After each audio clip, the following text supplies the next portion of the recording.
வா துர்கா. அண்ணே சைடில் போங்க. ஆ வா.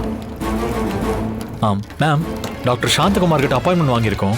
அவரை நீங்க இப்ப பார்க்க முடியாது. அவரு ஃப்ளைட்டுக்கு டைம் ஆயிடுச்சுன்னு போயிட்டாரு. போயிட்டாரா? என்னங்க சொல்றீங்க?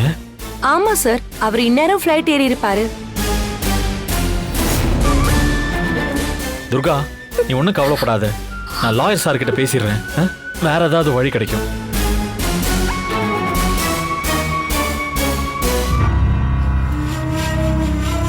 சார், நான் லாயர் அசோக் பேசுறேன் சார். ஆமா சார், டாக்டர் கிளம்பிட்டாரு சார். இப்போ நான் வரேன் சார். ஓகே, நான் இங்கே தான் இருக்கேன். ஓகே துர்கா, சார் என்ன வர சொல்றாரு. நான் போய் பேசிட்டு வந்துடுறேன். நீ இங்கே இரு. சரிங்க சின்னையா. கொஞ்சம் பார்த்துக்கோங்க. நான் இப்போ வந்துடுறேன். Okay sir. ஓகே.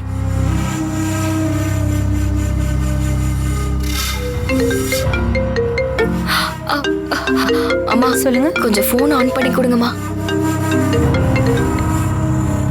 என்னங்க? ஹலோ துர்கா. ஹலோ ஹலோ, நான் கௌரி பேசுறேன். என்ன துர்கா, என்னாச்சு?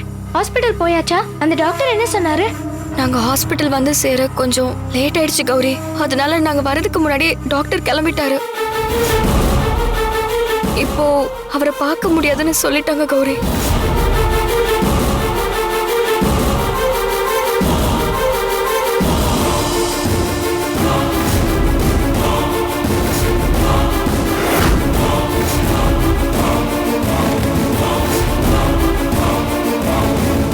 வாசுகி அம்மனோட சாபத்துக்கு ஒருத்தர் ஆளாயிட்டாங்கன்னா அதுல இருந்து யாராலையும் மீண்டு வரவே முடியாது.